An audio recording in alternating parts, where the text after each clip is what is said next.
여러분 안녕하십니까? 금요일 아침 뉴스 퍼레이드 황병준입니다. 어제부터 전국 곳곳에 눈이 내린 가운데 강추위도 이어지고 있습니다. 새벽부터 수도권과 충청, 서해안 지역엔 폭설까지 예고됐습니다. 출근길 날씨 상황 어떤지 광화문 광장에 나가 있는 취재기자 연결해 알아보겠습니다. 윤서아 기자, 지금 눈이 내리고 있습니까?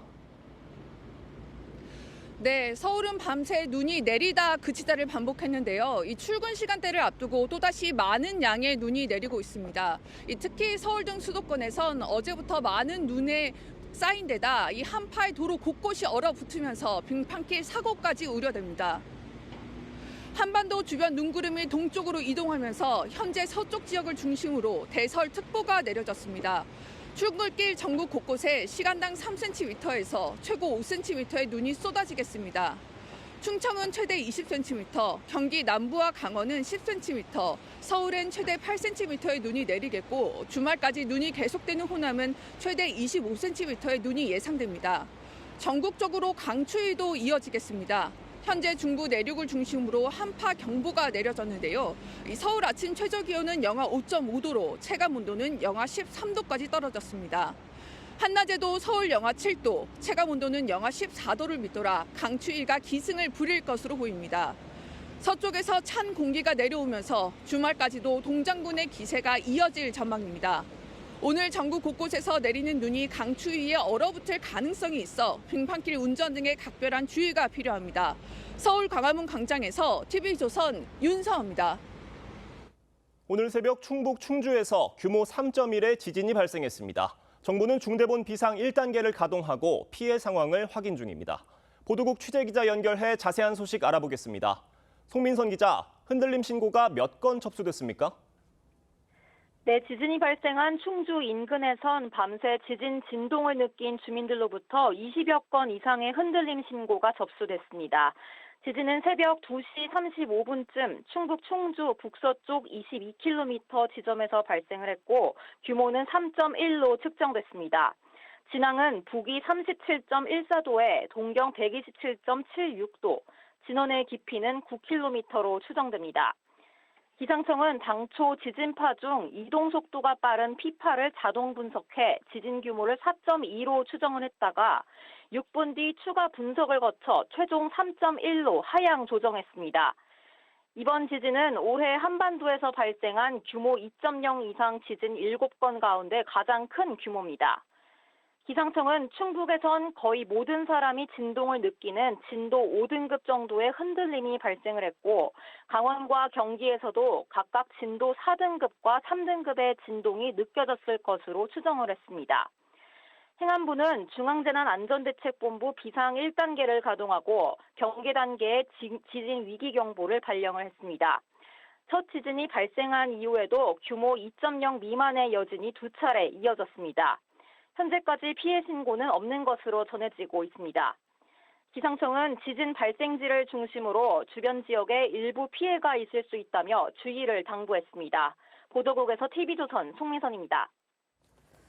어제 있었던 윤석열 대통령 탄핵 심판 6차 변론에서 증인으로 출석한 곽종근 전 특수전 사령관이 윤석열 대통령이 국회의원을 끌어내라고 한 적은 없고 인원으로 기억한다고 말했습니다.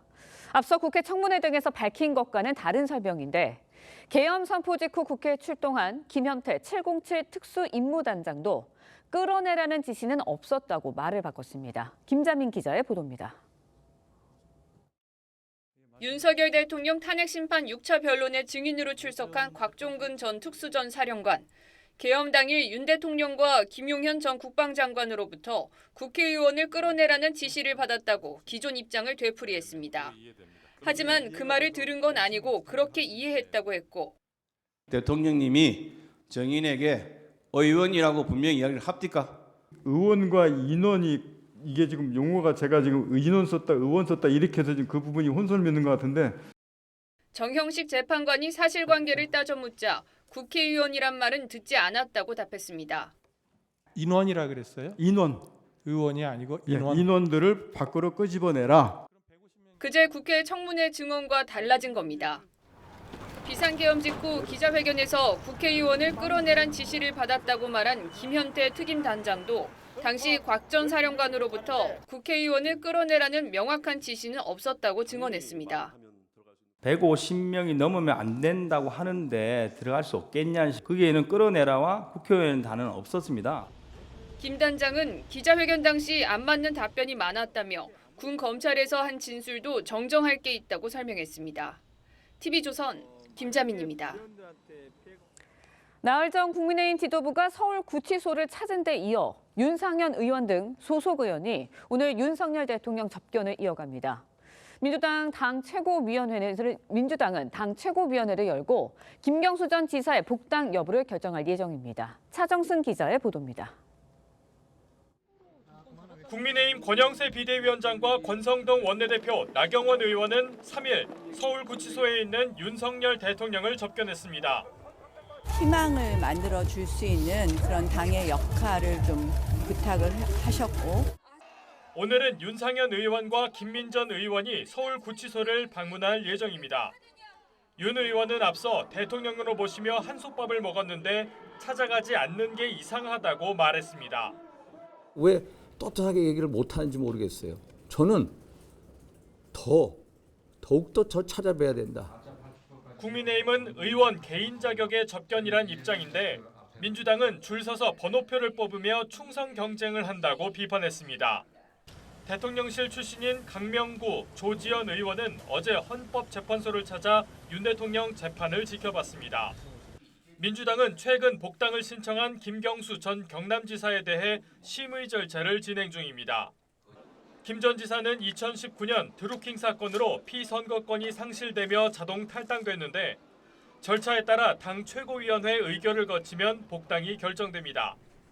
야권 잠룡으로 꼽히는 김 전 지사는 지난 선거 과정에서 떨어져 나간 지지자들을 끌어안아야 한다고 했는데 조기 대선 시 출마 의사에는 어떤 역할을 할지 적절한 시기가 됐을 때 판단할 문제라고 말했습니다.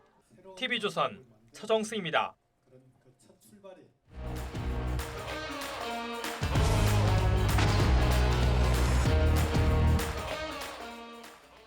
정치권 소식 짚어보는 아침의 맞수 시간입니다. 노동일 파이낸셜 뉴스 주필, 이승훈 더불어민주당 전략기획위 부위원장 나오셨습니다. 안녕하세요. 안녕하세요. 어제 있었던 윤석열 대통령 탄핵 심판 6차 변론에선 계엄 당시 의원들을 끌어내라는 대통령의 지시 여부가 최대 쟁점이었습니다. 곽종근 전 특전사령관의 진술에 관심이 집중됐는데 발언 내용 직접 들어보겠습니다. 윤석열 대통령께서 그 당시에 증인한테 데리고 나오라고 지시한 대상이 국회의사당 안에 있는 국회의원들 맞죠? 정확히 맞습니다. 707 특임단 인원들이 국회 본관으로 가서 정문 앞에서 대치하고 있는 상황이었고 그 본관 건물 안쪽으로는 인원들이 안 들어가 있는 상태였습니다. 국회의원을 끄집어내라 이랬습니까? 안에 있는 인원을 끄집어내라 이랬습니다. 국회의원이라는 말은 안 했습니까? 전화로 들었던 표현은 안에 있는 인원을 밖으로 끄집어내라 이렇게 들었습니다. 인원이라고 얘기했다고 하는데 저는 그냥 사람이라는 이런 표현을 놔두고 또 의원이면 의원이지 인원이라는 말을 저는 써본 적이 없습니다. 노동일 교수님, 저희가 어제 헌법재판소 영상을 다 같이 봤는데 곽종근 전 사령관의 전체 진술 내용을 보면요. 윤석열 대통령으로부터 들었다는 내용이 의원 의결 정족수를 언급하면서 끄집어내라 이 얘기를 들은 건 맞는데 그 대상이 앞서서 얘기했던 국회의원이 아니라 인원이다라고 얘기를 했습니다. 그러니까 진술이 달라진 거예요. 어떻게 보셨습니까? 글쎄 저는 감히 말씀드리건데 곽종근 전 사령관의 말을 믿을 수 없다. 거의 허위다. 이렇게 단언합니다. 왜냐하면 이게 하도 여러 차례 보도가 나오고 말이 바뀌잖아요. 예. 그래서 제가 처음 이 말이 나온 게 12월 6일 김병주 의원과 박선원 의원과 함께 나온 동영상에서 나온 얘기입니다. 그렇죠? 그래서 제가 어제 다시 한번 여러 차례 확인을 했습니다. 청취자 여러분께서도 한번 직접 확인을 해보시면 좋겠는데 보도만 믿지 마시고 이게 1시간 12분 15초짜리 동영상입니다. 근데 저 말이 처음 나온 게 37분 50초부터 38분 40초 사이에 나옵니다. 그걸 뭐라고 했냐면 김병주 의원이 병력들이 본회의장에 들어가 있을 때 계엄사령관이라든지 장관 등으로부터 어떤 지시를 받았나요? 물어봅니다. 예. 그러니까 확전사령관이 전임 장관으로부터 김용현 장관을 전임 장관으로 지침하더라고요. 전임 장관으로부터 요원, 인원들을 밖으로 좀 빼내라 지시를 했습니다라고 했습니다. 분명히. 네. 그러니까 바로 이어서 김병주 의원이 국회의원들을 끌어내라는 지시였다는 얘기죠. 이런 얘기합니다. 다시 한 번 말씀드립니다. 전임 장관으로부터 요원, 인원들을 밖으로 좀 빼내라는 지시였습니다. 얘기하니까 김병주 의원이 바로 국회의원들을 끌어내라는 지시였다는 얘기죠. 예. 하니까 곽 전 사령관이 웬일인지 예 그럽니다. 그부터 계속 국회의원들을 끌어내라는 얘기가 거기서 나온 겁니다. 근데 그 앞뒤 맥락을 보면 그 국회에 들어간 특전사 병력들을 요원이라고 계속 지칭합니다. 예. 그러면서 요원, 즉 인원들을 밖으로 좀 빼내라 지시했다는 얘기입니다. 김용현 장관이 얘기했고 대통령이 아니고요. 요원을 얘기했고 밖으로 빼내라는 얘기했다는 얘기입니다. 확인하시면 됩니다. 여러분들 직접. 끌어내라가 아니고 국회의원도 아니고. 예. 그리고 윤석열 대통령 얘기는 언제 나오냐면 46분 5초부터 47분 36초까지 나옵니다. 윤석열 대통령으로부터 직접 지시를 받았다든가 전화를 받았다든가 하는 게 있습니까? 라고 김병주 의원이 물어봅니다. 그러니까 뭐라 했냐면 707 병력이 이동할 때 병력이 어디쯤 이동하고 있느냐 하는 전화를 받은 것밖에는 없습니다. 예. 라고 얘기하니까 이동 상황만 물어보셨던 걸로 기억합니다. 하니까 김병주 의원이 시간은 언제쯤 됩니까? 물어보니까 시간은 기억하지 않고 있는데 병력이 국회에 도착하기 전이라고 얘기합니다. 그러니까 대통령 전화를 한 번 받았는데 예. 병력 이동 상황을 물어봤다는 얘기입니다. 국회에 도착하기 전에. 그러니까 국회에 도착한 인원들이 인원들을 통해서 국회의원들을 끌어내라 마라 지시할 상황이 아니었다는 겁니다. 예. 그걸 보면 결국 오락가락하는 진술이 문제가 아니라 처음 얘기 나온 진술과 계속 바뀌고 있다는 얘기입니다. 네. 나중에 고맙게도 59분쯤에 김병주 의원이 다시 확인을 얘기합니다. 확인하고 얘기합니다. 대통령으로부터는 병력 이동 상황에 대한 전화를 한번 받았다는 얘기죠. 예. 라고 확인합니다. 그러니까 여러분들이 직접 보시면 곽 전 사령관 진술이 바뀌고 있다 이야기가 아니라 처음에 한 진술과 완전히 다른 진술을 하고 있다. 이런 걸 확인할 수 있는 겁니다. 네. 그러니까 곽종근 전 사령관이 출연했던 김병주 의원의 유튜브 내용을 근거로 말씀을 해주셨는데 곽종근 전 사령관의 진술을 믿을 수 없다는 말씀은 노동일 교수님 개인의 의견으로 저희가 해두고요. 네, 제가 확인한 바라 따르면 그렇다는 얘기입니다. 네, 알겠습니다. 지금 이 국회의원을 끌어내라 이 진술이 결국에는 입법부 무력화, 나아가서는 국헌 문란과 연결이 되는 부분이고 그렇기 때문에 이번 탄핵 심판의 핵심 진술 중 하나로 꼽히는 부분인데 이 부분에 대해서 신빙성이 다소 흔들리고 있다. 이런 지적들이에요. 어떻게 보십니까? 저는 전혀 흔들리지 않고요. 예. 흔들리는 게 보이는 척하게 하려고 공격을 하는 게 아닌가 싶어요.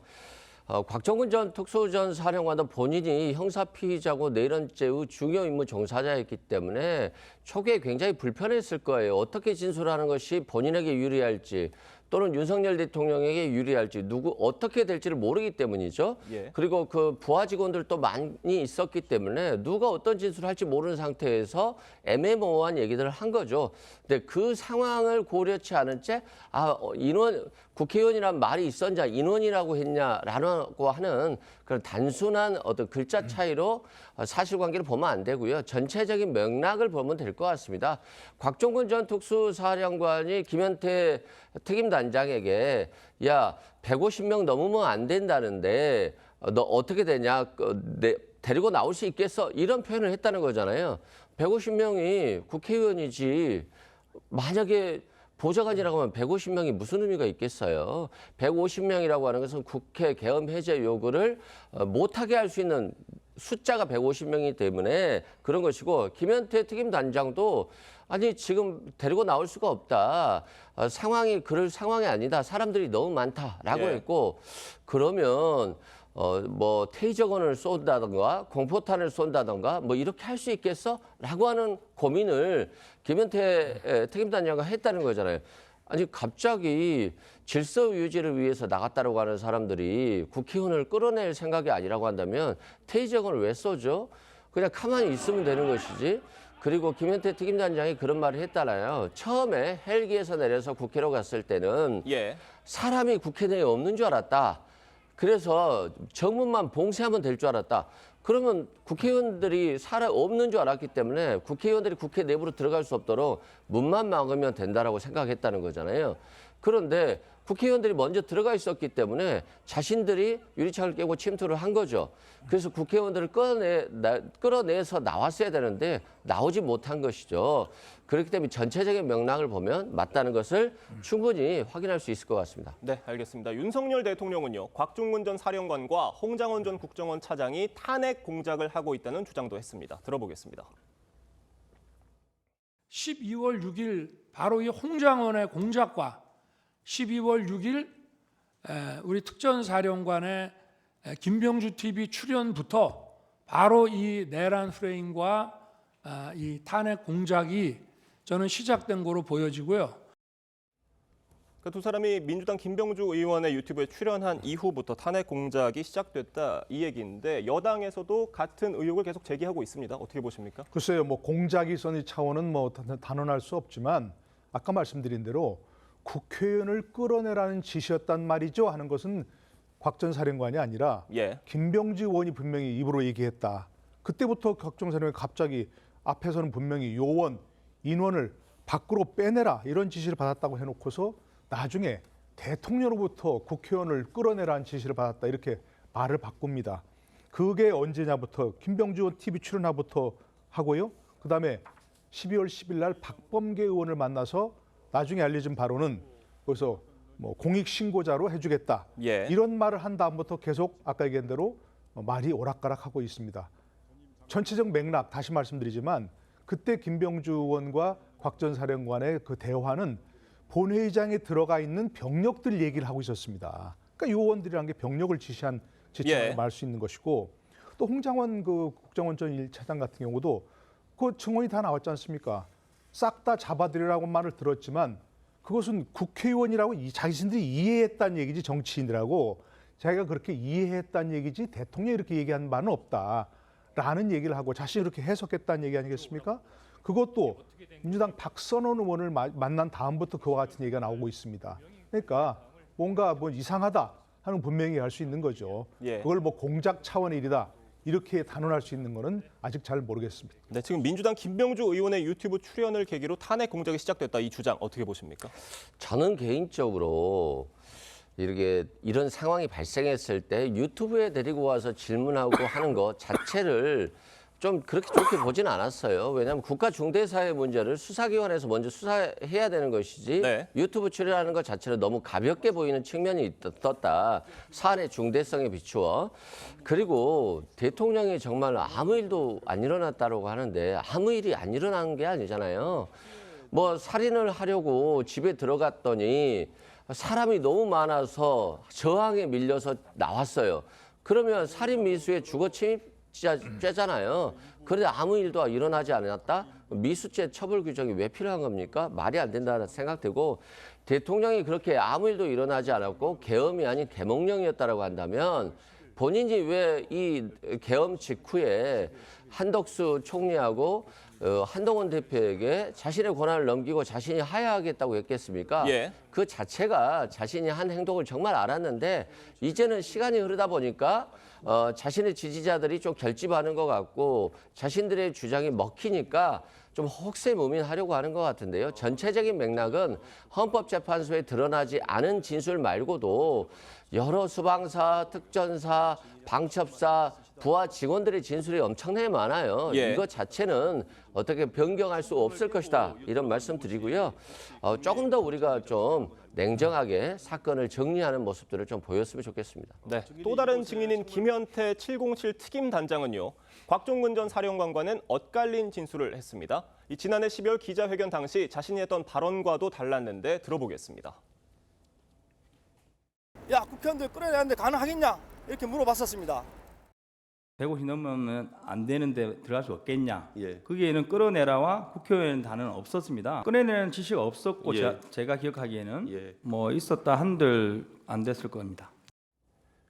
김현태 특임단장의 말도 다소 달라졌다는 평가예요. 어떻게 보십니까? 글쎄요, 여러 사람의 그 진술이 달라지고 있으니까 이 문제는 정말 뭐 형사재판에서 하는 것처럼 네. 검찰이 수사를 해서 뭐 검찰이나 경찰이 수사를 해서 증거를 제시하고 어떤 사람의 말이 맞는지 대질할 수밖에 없습니다. 그런데 저와 같이 헌재에서 한 증인당 뭐 90분을 제한하고 그래서 저 이렇게 동영상들을 보니까 예. 계속해서 시간이 없다고 해서 말을 끊지 않습니까? 신문도 지금 예를 들어서 뭐 그 이재명 대표 그런 재판을 보더라도 한 증인당 하루 종일 하거나 6, 7번 하거나 그런 경우도 있습니다. 근데 저와 같이 중대한 그런 사안에서 대통령 탄핵을 결정하면서 하루에 3명씩 한 사람당 90분으로 제한해서 이렇게 하는 것은 무엇이 진실인지 저도 확실하게 모르겠습니다만 저 같은 것을 누가 말하는 게 진실인지 도대체 확인할 수 없는 뭐 그런 재판이라고 생각합니다. 예. 지금 계엄 당시에 군 관계자들의 진술이 달라지는 게 지금 말씀해 주셨던 형사 재판과도 연관이 있다고 보세요? 그렇죠. 왜 그러냐면 중요임무 종사자 같은 경우는 사형 무기 5년 이상이에요. 예. 최하한형이 5년이기 때문에 굉장히 중한 죄죠. 그리고 자신의 연금이라든가 군복도 또 벗어야 되겠죠. 심각한 상황인데 이제 뭐 기소가 된다라고 한다면 모든 관련자들의 진술을 볼 수가 있어요. 그렇다라고 한다면 거기에서 빠져나갈 구멍을 찾는 것인데 지금 만약에 중요임무 종사자가 아닌 부하 수행자가 되면 5년 이하의 징역입니다. 그래서 굉장히 형이 줄어들고요. 또 김현태 특임단장의 얘기를 보면 자신이 형사사건에 있어서 무죄를 주장하기 위해서 이렇게 많이 주장하는 것 같아요. 예를 들어서 곽종근 특수전 사령관이 뭐 인원을 끌어낼 수 있냐, 뭐 데리고 나올 수 있냐 이런 말에 대해서 자신은 바로 거절했다. 그럴 상황이 아니다라고 했으면 결국에는 자신이 그 지시를 받아들이지 않은 거잖아요. 예. 그러면 무죄가 될 수도 있는 거거든요. 그런 측면에서 자신에게 형사사건에 유리하게 진술을 하는 것이고 뉘앙스를 바꾸는 것이지 전체적인 취지는 끌어내라고 했는데 못 끌어냈다는 것이니까 끌어낼 상황이 아니었다는 것이니까 큰 차이는 없을 것으로 보여집니다. 네, 어제 국회에서는요. 내란 혐의 국정조사 3차 청문회가 열렸습니다. 최상목 권한대행이 증인으로 출석을 했는데 발언 내용 들어보겠습니다. 제 얼굴을 보시더니 그리고 저한테 참고하라고 하는 식으로 해서 옆에 누군가 저한테 자료를 줬는데 접힌 상태의 쪽지 형태였습니다. 딱 보니까 계엄과 관련된 문건으로 인지를 했습니다. 그래서 우리는 뭐 이건 무시하기로 했으니까 덮어놓자, 무시하자고 하고 좀 보질 않았습니다, 내용을요. 상식적으로 이해가 안 가죠. 만약에 안 봤다면은 솔직히 직무유기죠. 그 당시에는 상당히 저한테는 초현실적인 상황이었고요. 그 최상목 권한대행이 계엄 선포 직전에 이른바 최상목 쪽지를 받던 순간에 대해서 증언을 한 거예요. 어떻게 들으셨어요? 글쎄 저게 윤 대통령의 진술과 뭐 배치된다, 예. 달라졌다 얘기하는데 저는 그렇지는 않다고 생각합니다. 윤 대통령이 분명히 본인이 쓰지 않았다고 얘기했고요. 김영현 장관이 썼다고 얘기했지 않습니까? 예. 그리고 그걸 대통령한테 직접 받은 것도 아니고 김영현 장관에게 직접 받은 것도 아니고 김영현 장관이 진술했지 않습니까? 전달하려고 했는데 최상목 대행이 나중에 늦게 참석해가지고 다른 사람을 통해서 전달했다. 예. 그러니까 뭐 혼란스러운 상황에서 누군지 잘 뭐 기억은 안 날 수도 있는 거고. 그러니까 그것은 지금 뭐 진술이 다 대체로 일치한 것 같습니다. 윤 대통령이 직접 쓰지도 않았고 그걸 직접 전달하지도 않았고 하고 지금 윤 대통령이 그렇게 얘기했지 않습니까? 나중에서야 이제 그 존재를 알았다고 했으니까 김영현 장관이 쓰고 그것을 최상목 대행에게 전달하는 다른 통로가 다른 사람이 있었다 얘기하면 그건 뭐 지금까지 그 얘기 나온 그런 것과 일치한다고 보여지고 예. 그 내용을 뭐 어떻게 뭐 실행했냐 아니냐 그게 뭐 중요한 거지 쪽지를 받았느냐 안 받았냐 이게 뭐 중요한 건 아니지 않겠습니까? 근데 거기 보면 무슨 비상 입법 기구라고 얘기했다는데 그게 무슨 뭐 실현 가능한 얘기도 아닐 거니와 혹시 그것을 얘기했다면 저는 늘 얘기했지만 혹시라도 대통령령을 발하는데 법의 효력을 가지는 예. 대통령 명령을 발하는데 필요한 뭐 그런 준비를 하라. 뭐 이것으로 해석할 수도 있다고 이렇게 생각합니다. 최상목 대행이 어제 쪽지는 받았지만 무시했다 이렇게 진술했는데 이에 대해서는 상식적으로 이해가 안 간다 이런 지적도 있어요.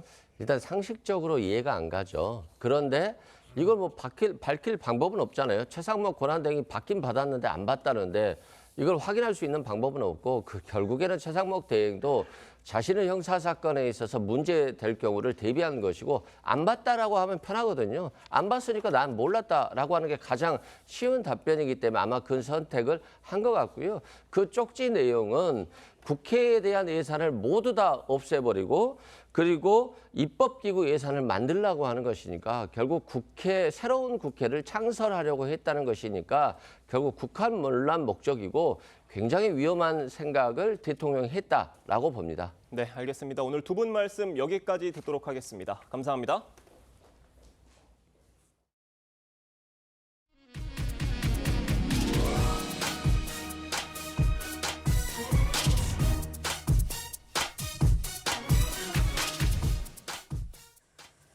이재명 대표의 측근 김용전 민주당 민주연구원 부원장이 항소심 재판에서도 징역 5년을 선고받고 법정 구속됐습니다. 1심에 이어 2심 재판부도 김 씨가 대장동 개발 민간업자들로부터 이재명 대표의 대선 경선 자금과 뇌물을 받은 사실을 인정한 겁니다. 윤재민 기자의 보도입니다. 김용전 민주연구원 부원장이 항소심 선고 공판에 출석하며 무죄를 자신합니다. 지난 항소심 재판은 10개월 동안에 다 밝혔고 또 이미 또 사실은 1심에서도 밝혔습니다. 그래서 선고받고 나와서 소상하게 말씀드릴게요. 이재명 대표의 대선 경선 자금을 불법 수수한 혐의 등으로 1심에서 징역 5년을 선고받았지만 보석으로 석방된 상태였습니다. 하지만 항소심 재판부도 1심과 똑같은 징역 5년을 선고했습니다. 유동규 전 본부장으로부터 7천만 원의 뇌물을 받고 지난 2021년 이재명 대표 대선 경선 자금 명목으로 대장동 업자들로부터 6억 원을 받은 사실을 인정한 겁니다. 앞서 김 전 부원장은 돈을 받았다는 시점에 유 전 본부장을 만나지 않았다는 증거로 휴대폰 동선을 기록한 구글 타임라인을 제출했습니다. 위치 정보가 서울 쪽으로 서초동에 있는 본가 쪽으로 이동을 하고 유원홀딩스 사무실이 있는 서판교 쪽으로는 전혀 이동하지 않습니다. 하지만 재판부는 휴대전화가 2대인데다 기록이 수정된 흔적이 있다며 증거 가치가 없다고 봤습니다. 재판부는 김 전 부원장의 보석을 취소하고 법정 구속했습니다. TV조선 윤재민입니다. 전해드린 대로 김용전 부원장이 불법 정치자금 수수 혐의 항소심에서도 징역 5년을 선고받았습니다. 네, 관련 내용 최진영 변호사, 조현삼 변호사와 함께 자세히 짚어보도록 하겠습니다. 네, 안녕하십니까. 먼저 어제 재판에 출석한 김용전 부원장의 모습 영상으로 보고 이야기 이어가겠습니다. 선고 앞두고 한 번씩 좀 부탁드릴게요. 들어가서 선고받고 나와서 말씀드릴게요. 예. 구글 타임라인 증거로 제출하셨잖아요. 네, 나와서 말씀드리겠습니다. 예. 지금 뭐 선거 앞두고 하실 말씀은 없으세요? 네, 특별히 없습니다. 예. 돈 받지 않았다, 전혀 받지 그럼요, 않았다는 예. 사실은 그대로 입장 유지하시는 건가요? 지난 항소심 재판은 10개월 동안에 다 밝혔고 이번에 2심에서도 유죄 인정되면 어떻게 대응하실 계획이신지. 그건 아직 생각해보지 않았습니다. 예. 그러니까 김용전 부원장이 이재명 대표의 대선 경선 자금과 뇌물을 받은 사실이 다시금 인정이 된 거예요. 그렇습니다. 1심과 똑같이 인정을 했습니다. 네. 실질적으로 지금 2021년 경선, 그러니까 더불어민주당 대선 경선 과정에서 어떻게 보면 내부적으로 이제 돈이 필요하다라고 해서 그 당시 대장동 사업업자 남욱 씨로부터 4차례에 걸쳐가지고 6억 7천만 원 정도 받았고 그 외에 개인적인 뇌물도 한 1억 9천만 원, 합계 한 8억 5천여만 원을 받았다라는 취지로 해서 구속 기소가 됐었는데 예. 이번 1심과 마찬가지로 2심 같은 경우에도 형이 똑같습니다. 5년형 그리고 또 그 추징 금액이 실질적으로 한 6억 7천만 원 정도 되는데요. 말씀드린 것처럼 이 사건은 대장동 관련해서 대장동에서 개발된 이익을 한 선거 과정에서 사용했고 그리고 그 돈이 어디로 쓰였냐 이런 부분과 관련해서 정치적 논란이 됐던 사건인 것 같은데요. 예. 말씀드린 것처럼 본인은 직접 부인하고 있습니다만 재판부 같은 경우에는 각종 객관적 증거 그리고 또 유동규 씨의 어떤 증언의 신빙성을 인정하면서 유죄를 인정했고요. 특히 1심과 달리 2심 같은 경우에는 본인의 휴대폰의 타임라인과 관련해가지고 내가 그 돈을 받았다는 그 날과 그 시간에 다른 데 있었다라는 것을 입증하기 위해서 이 휴대폰도 제출하고 있습니다만 그 감정 결과 일부 위조되고 변조되고 했다라는 취지에서 알리바이가 인정될 수 없다라는 취지로 했어요. 최종적으로 1심과 마찬가지로 실형 5년의 엄벌에 처해진 것 같습니다. 네, 김용 전 부원장 이재명 대표의 최측근으로 꼽히고 있습니다. 그러니까 이재명 대표가 불법 정치 자금에 대해 정말 몰랐을까 하는 의혹도 일각에선 제기가 되고 있습니다. 관련 목소리 듣고 이야기 이어가겠습니다. 제가 딱 한마디만 말씀을 드리면 정말로 유용한 사람이다. 쓸데가 많다. 제 본심과 같은 사람이어서 앞으로 큰 성과를 만들어낼 아주 유용한 제목이다라는 말씀을. 예, 이재명만 본인만 떳떳하다고 늘 주장하고 있는 이 이재명이 이제는 본인이 측근이라고 했는 사람 2심까지 나왔습니다. 이제 본인이 책임질 차례가 되지 않았나. 네, 김용 전 부원장 2심 판결문에 이재명 대표의 이름 100번 넘게 등장을 하고요. 유동규 전 본부장의 진술 대부분 인정이 됐다고 합니다. 그렇다면 결국은 이재명 대표의 대장동 재판에도 영향을 끼치는 거 아니겠냐 이런 지적이 일고 있어요. 네, 일단 그렇게 생각할 여지는 있습니다. 어차피 유동규 씨의 경우에 이재명 대표에 관련된 각종 재판에서 증인으로 좀 출석을 하고 있는 상황이어서 유동규의 진술에 대해서 지금 재판부가 신빙성을 인정했다는 부분 측면을 살펴본다면 그렇게 말씀하실 수도 있긴 하지만 그렇지만 지금 김용 전 부원장에 대한 재판 자체는 이재명 대표에 대한 재판은 아니었고요. 김용 전 부원장의 그런 항소심 재판부조차도 이재명 대표와 연관성을 직접적으로 지적을 한 것은 아닙니다. 김용 부원장이 어떻게 해서 이 돈을 취하게 되었는지에 대해서 그 돈을 어떻게 누군가에게 전달했는지에 대해서도 아직 이 재판부는 판단하지 않았고요. 수사 결과도 나온 바가 없습니다. 그렇기 때문에 지금 단계에서 이재명 대표와의 연관성을 직접적으로 그렇게 밝힐 필요는 없지 않나 생각이 들고요. 추후에 관련된 수사 결과라든가 그다음에 재판부의 판단이 나온다면 모르겠지만 지금 단계에서 당장 이재명 대표가 이 재판에 영향을 크게 받을 수 있다라고 단정짓는 것은 조금 지나친 게 아닌가 생각이 듭니다. 지금 김용 전 원장의 불법 자금 수수 과정에 이재명 대표가 관여했는지가 사실 쟁점이 될 텐데 이 부분은 아직 드러난 부분이 없어요. 그렇기 때문에 좀 관련 수사가 진행 중에 있죠. 그렇습니다. 지금 서울 말씀드린 것처럼 서울중앙지검 반부패 1부에서 이 사건을 수사를 하고 있는데요. 개인적인 뇌물 한 2억여 원 이외에 나머지 6억이 넘는 돈은 실질적으로 이재명 대표의 민주당 대선 캠프 용도로 사용됐다라고 했기 때문에 이번에 정치자금법 위반이 인정된 건 아니겠습니까? 그렇기 때문에 이 부분에 대해서 그 돈이 그러면은 어떤 식으로 사용됐고 그것을 돈을 마련하는 과정에서 이재명 대표와의 어떤 관련성이 있는가 이 부분을 초점으로 수사하는 건 아니겠습니까? 실질적으로 이 사건 진행하는 과정에서 유동규 본부장 같은 경우에는 이 김용 씨가 본인한테 돈을 달라고 할 때 뭐라고 했다고 하냐면은 대선 캠프에서 조직 관리 준비를 하고 있다. 광주 등 남부 지방을 도는데 너무 힘든다. 지방은 돈이 없으면 안 된다라고 하면서 돈을 달라고 했다는 것이죠. 그리고 그에 응해서 돈을 줬다는 것인데 실질적으로 이번 판결문 같은 경우에도 그 당시에 이와 같이 그 대장동 사건에서 이제 나온 돈이 이렇게 갖고 그 대장동 관련되는 업무의 주무는 말씀드린 것처럼 성남도시개발공사와 성남시에서 결정하는 그런 부분이기 때문에 이재명 당시 그 성남 그 시장과 직접적인 관련이 있었던 건 아니겠습니까? 그렇기 때문에 이 부분에 대한 수사, 과연 이 돈이 어디에 쓰였는가, 그 관계에서 이재명 대표가 알았는가, 이 부분이 수사의 초점이 될 것 같습니다. 네, 저희가 다음 이야기도 해보겠습니다. 대왕고래라 불리는 동해 심해 가스전 사업 1차 시추 결과 석유와 가스 매장량이 충분하지 않아서 경제성이 낮다는 판단이 나왔습니다. 해당 사업은 지난해 윤석열 대통령이 직접 발표하기도 했는데 당시 영상 보겠습니다. 지금부터 대통령의 첫 번째 국정 브리핑이 있겠습니다. 존경하는 국민 여러분, 포항 영일만 앞바다에서 막대한 양의 석유와 가스가 매장돼 있을 가능성이 높다는 물리탐사 결과가 나왔습니다. 우리나라 전체가 천연가스는 최대 29년, 석유는 최대 4년을 넘게 쓸 수 있는 양이라고 판단됩니다.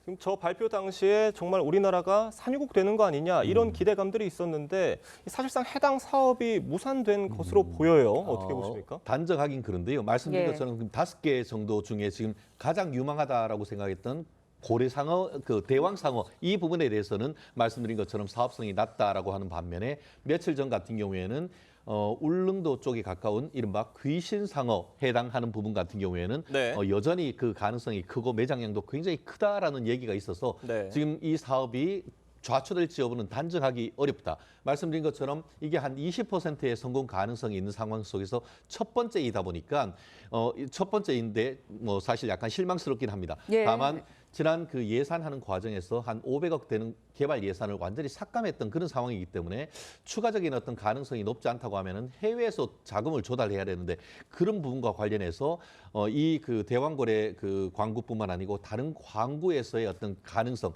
이 부분이 좀 더 높다라고 할 경우에는 사업의 탄력성이 있지만 그렇지 않을 경우에는 실질적으로 진행이 되기에는 만만치 않은 그런 상황이 된 거 아닌가 생각합니다. 예. 네, 앞으로의 추가 시추 가능 여부, 결국은 해외 투자 유치에 달려 있다라는 평가가 나오고 있는데 현실성 어떻게 판단하세요? 최초 윤석열 대통령이 직접 발표할 때부터 사실 많은 우려가 있었지 않겠습니까? 관련 업체가 과연 저기 탐사와 관련돼서 그런 전문성이 있는지에 대한 논란도 굉장히 많았죠. 과거에 이미 해외 업체가 이 시추 산업에 대해서 한번 살펴보고 난 다음에 철수한 바도 있습니다. 추후에 관련된 해외 업체가 추가적으로 참여할지 여부도 좀 굉장히 미지수가 아닌가라는 생각이 들고요. 저는 더 이상 국민을 상대로 희망 고문할 필요가 없다. 더 이상 유망성이 없다고 한다면 지금 당장 끝난다고 하더라도 더 이상 그 추가적인 비용 부담을 하지 않는 그런 긍정적인 면도 있지 않겠습니까? 저는 더 이상 이번 산유국 반열에 올 수 있다는 그런 희망 고문을 더 이상 국민에게 주지 않는 것도 타당하지 않나라는 생각이 듭니다. 네, 최진영 변호사, 조현삼 변호사와 이야기 나눴습니다. 감사합니다. 고맙습니다. 지난해 우리 경제의 국제교역 성적표가 발표됐습니다. 경상수지가 990억 달러, 우리 돈 140조 원의 흑자를 기록하면서 9년 만에 최고치를 기록했는데 올해는 어떨지 송무빈 기자가 취재했습니다. 엔비디아의 AI용 메모리 칩인 HBM을 독점 공급하고 있는 SK하이닉스. 작년 4분기에 창사 이래 최대 실적을 올렸습니다. AI 메모리 제품이 전체 수요를 이끌었습니다. 지난해 우리 경제는 수출 호조에 힘입어 990억 달러, 우리 돈으로 140조 원의 경상수지 흑자를 기록했습니다. 한국은행의 전망치를 뛰어넘는 수준으로 2015년에 이어 역대 두 번째로 좋은 성적입니다. 수출이 반도체 등 IT 품목을 중심으로 가격과 물량 모두 증가하면서 역대 최대를 기록한 반면 수입은 에너지 가격 안정화 등으로 해외여행 급증으로 서비스 수지 적자가 확대되면서 경상수지 흑자폭은 다소 줄어들었지만 상품 수지가 1,000억 달러를 넘어서고 경상수지는 지난해 12월까지 20개월 연속 흑자 행진을 이어가는 상황. 하지만 올해부터는 미국 트럼프 대통령의 관세 정책 등으로 통상 환경이 악화하면서 흑자 규모가 크게 줄어들 거라는 우려가 나옵니다. 또 중국의 반도체도 또 많이 올라오고 있고 트럼프 입장에서는 한국이 미국에 대해서 흑자를 많이 내고 있으니까 줄이도록 좀 압력을 넣겠죠. 미국과 중국 간 무역 갈등이 격화할수록 우리 시장에 타격이 불가피한 만큼 수출 시장을 다변화해야 한다는 목소리도 커지고 있습니다. TV조선 송무빈입니다. 얼씨구 절씨구 차차차 차차차 쥐어져 좋구나 차차차 차차 죽으냐 죽여줘요.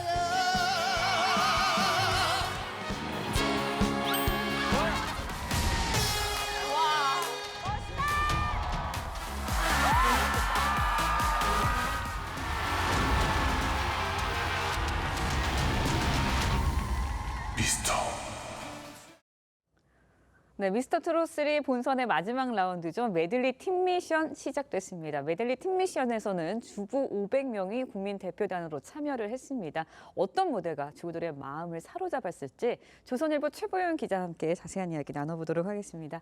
안녕하세요. 안녕하세요. 네, 메들리 팀 미션 팀 구성 일단은 1대1 데스매치 결과에 따라서 결정이 됐습니다. 데스매치 결과부터 짧게 짚고 넘어갈까요? 네, 지난 회차에 끝에 방송이 안 돼서 궁금해하셨던 분 그렇죠. 굉장히 많으실 텐데요. 데스매치도 굉장했었죠. 이정에서 천록담으로 이름까지 바꾼 천록담 씨가 진을 했고요. 손비나 씨가 선을 하면서 전 회차에 진선미의 이름을 다 올리는 그런 경이로운 모습을 보였습니다. 미는 이지훈 씨가 차지했고 4위는 최재명 씨, 5위는 춘길, 6위는 김용빈 씨가 차지하면서 이들이 대장이 돼서 대장전에도 나서고 또 팀을 여섯 개의 팀으로 나눠서 팀을 이끄는 그 팀 메들리를 구성하게 됐습니다. 네, 알겠습니다. 어제 공개된 무대 중에서 가장 높은 마스터 점수를 받았던 팀이죠. 1대1 데스매치 손비나가 구성한 뿅 가요팀 무대. 먼저 만나보시죠. So right, 우리 집으로 가자. So right, 단 아무도 모르게 아무도 몰래 10분 뒤에 저 앞에서 너를 기다리고 있을게. It's alright, 우리 집으로 가자. 자기의 사랑인 건 정말 몰랐니. 자기의 행복인 건 이제 알겠니. 어쩜 좋아. 네, 제가 뿅 가요팀으로 소개를 했는데 뽕 가요팀이었습니다. 고속도로 메들리에 걸맞는 신나는 무대 선보였어요.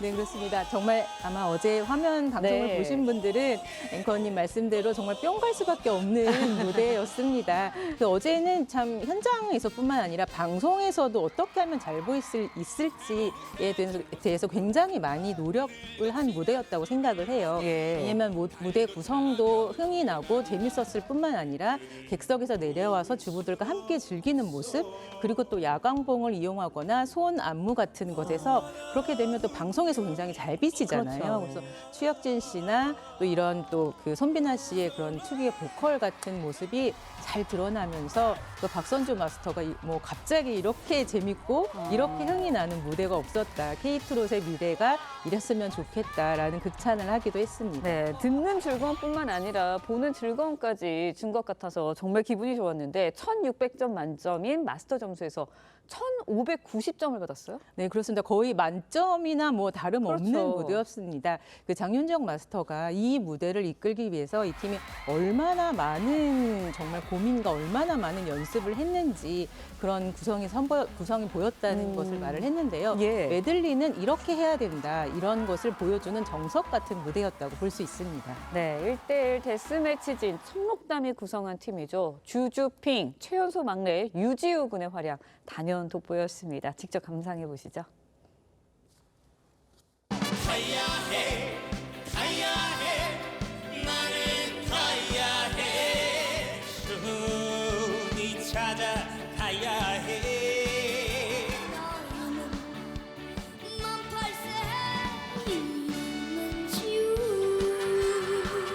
절대로 약해지면 안 된다는 말 대신 뒤처지면 안 된다는 말 대신 지금 이 순간 끝이 아니라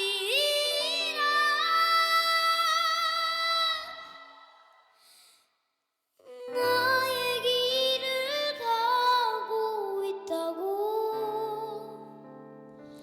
네, 48살입니다. 지우군. 정말 순수한 노래, 저승사자라고 불리는 박선주 마스터뿐만 아니라 MC 김성주까지 올렸어요. 저도 보면서 정말 울컥한 장면이 아니었나라는 생각이 드는데 어떻게 보셨어요? 네, 저도 지금 다시 소름이 막 끼치려고 하는데요. 김성주 MC가 평소에는 뭐 여러 가지 공정성도 있고 여러 가지 때문에 눈물을 감추려고 노력하는 분인데 전에는 특히 눈시울을 정말 내보일 정도였습니다. 현장에서는 제가 듣기엔 막 2025년판 희망가라고 예전에 미스터 트롯 1에서 정동원 씨가 있었던 그 팀이 생각나는 무대였기도 했었거든요.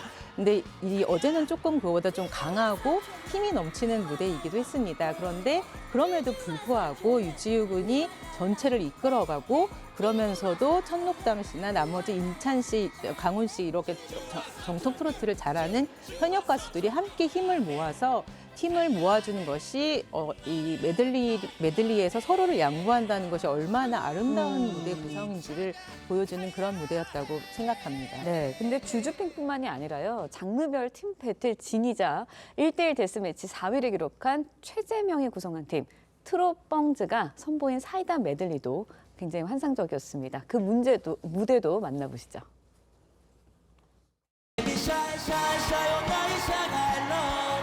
자꾸 나타나 Baby shy shy shy 대체 넌 뭐야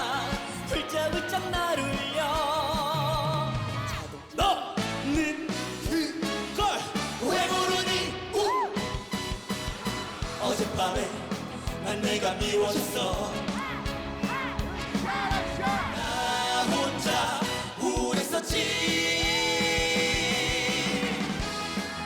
네, 사이다 메들리나는 뭐 이름 그대로 가슴 뻥 뚫리는 듯한 시원시원한 무대 보여줬어요. 네, 그렇습니다. 최재명 씨가 그 어렸을 때부터 그 소리를 했을 뿐만 아니라 네. 그 북을 또 하는 고수로서도 굉장히 유명합니다. 그래서 무대에서도 북을 치면서 이제 흥을 돋기도 했어요. 그래서 이제 주부를 위한 주부 해방의 날이었지만 아버지들을 위한 또 그 날도 아니었을까. 아버지들도 네. 어깨를 들썩들썩하는 모습들도 많이 보였었거든요. 그래서 그런 모습들이 되게 즐거웠고 남승민 군뿐만 아니라 다른 모든 팀원들도 다 같이 이렇게 네. 그런 연령이나 이런 거에 상관없이 무대를 위아래로 그리고 또 최재명 씨가 좀 다소 그 전에는 첫 무대라서 그런지 오디션 예능이 처음이잖아요. 네. 근데 조금 약간 얼어있는 듯한 모습이 없지 않아 있었는데 어제는 이게 연한한 무대가 아닌가 할 정도로 그렇게 애교를 부리는 모습이 굉장히 눈에 띄기도 했습니다. 네, 알겠습니다. 미스터트롯 뭐 이제 마지막 라운드이긴 하지만 그래도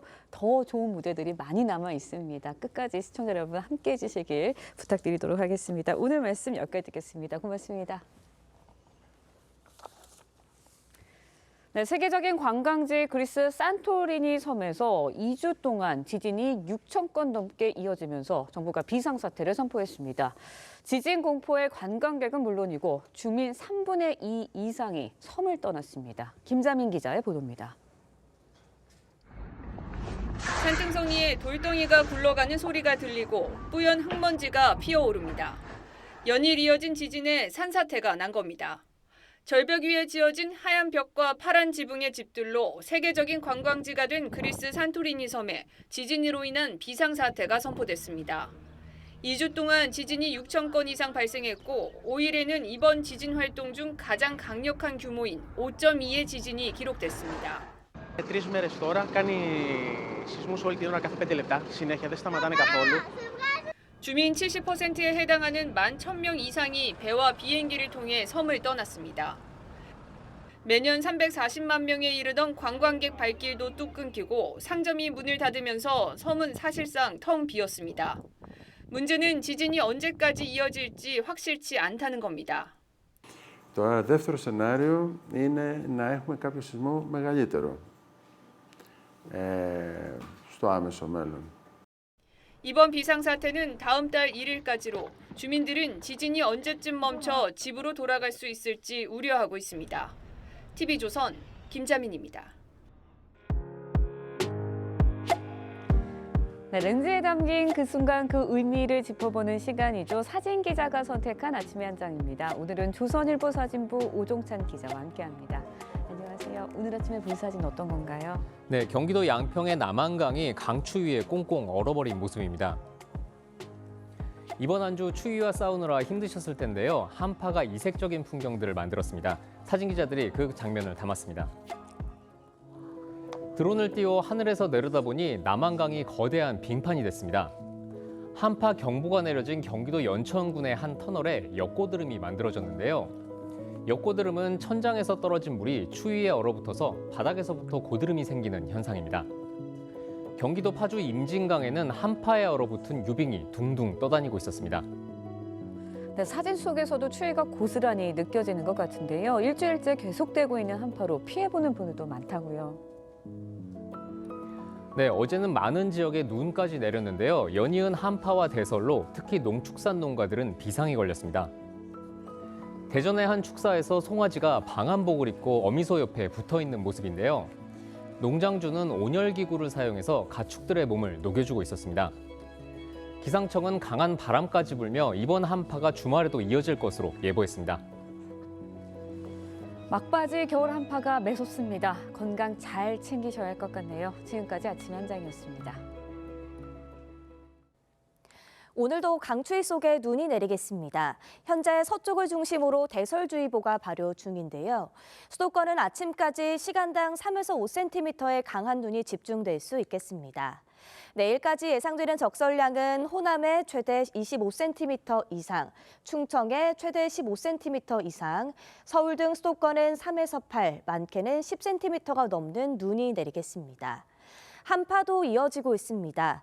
중부 내륙에 한파특보가 내려진 가운데 오늘 아침 서울이 영하 6.5도, 춘천 영하 8.7도, 안동 영하 5.9도 보이고 있는데요. 찬바람의 체감온도는 서울이 영하 13도까지 떨어졌습니다. 동해안을 중심으로는 건조특보가 발효 중이고 호남 서해안에는 강풍특보가 내려진 가운데 내일까지 바람이 강하게 불겠습니다. 한낮 기온은 대부분 영하권에 머물겠습니다. 서울 영하 7도, 대전과 전주 영하 4도, 대구 영하 1도 예상됩니다. 이번 주말에도 강추위는 계속되겠고 다음 주 화요일쯤 추위가 점차 풀리겠습니다. 오늘의 날씨 이나일입니다. 이상으로 금요일 뉴스 퍼레이드 마칩니다. 네, 저희는 다음 주 월요일 아침 7시 30분에 다시 찾아뵙겠습니다. 시청해주신 여러분 고맙습니다.